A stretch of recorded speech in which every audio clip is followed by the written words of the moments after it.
Have you ever noticed how your phone seems to know what you want before you even think about it? You open YouTube and the perfect video is waiting. You go to order food and it's already suggesting your favorite meal from last Friday. You start typing a message and your phone finishes the sentence for you. It's almost like it knows you. But what if I told you that's not an accident, that we're quietly slipping into a world where AI doesn't just predict what you'll do next, it decides it for you, and you barely notice. We used to think of technology as a tool, something we use, but now it's more like a silent partner, one that anticipates, adapts, and shapes our lives in ways we never consciously agreed to. That's the predictive lifestyle, a world where algorithms make choices before you do, and it's already here. You see, every tap, swipe, and pause you make online is a clue. AI systems record it, interpret it, and use it to map the hidden rhythm of your life. They know when you wake up, what time you start to lose focus, which songs lift your mood, and when you're most likely to spend money. And over time, they start to predict not just your behavior, but your intentions. Think about Netflix.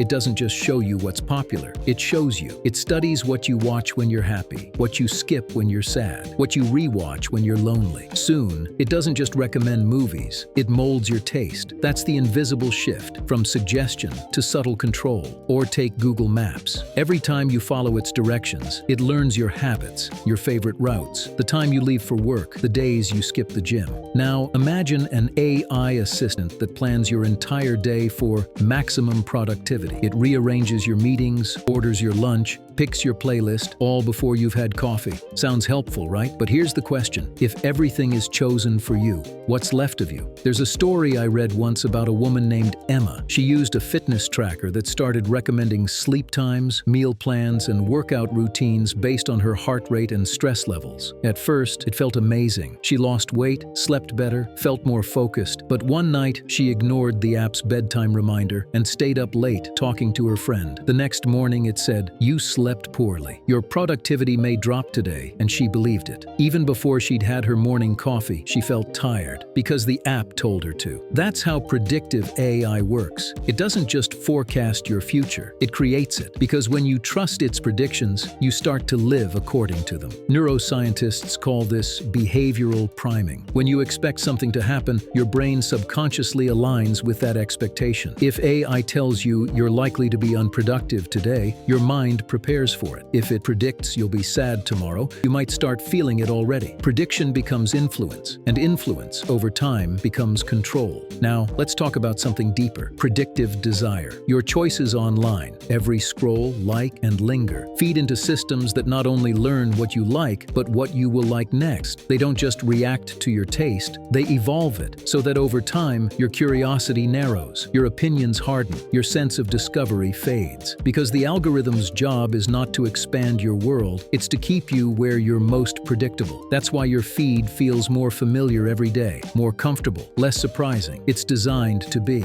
because predictability keeps you engaged, and engagement keeps the system running. And maybe that's the scariest part. Not that AI will one day control us like robots, but that it already guides us, softly, invisibly, through every personalized moment of our lives. But let me be clear, this isn't about fear, it's about awareness. Because once you see the pattern, you can choose whether to follow it or not. Predictive technology isn't evil, it's powerful. It can help doctors spot illness before symptoms appear. It can detect depression in your voice before you even realize you're struggling. It can remind you to call your mom, pay your bills, drink more water, take a break. Used wisely, it can protect us, but used carelessly, it can quietly replace us. So, the real question becomes, who's in charge of your choices? When Spotify knows what song will make you nostalgic before you even feel it, when Amazon knows what you'll buy next week before you've run out of it, when your calendar predicts you'll cancel plans before you do, are you still choosing?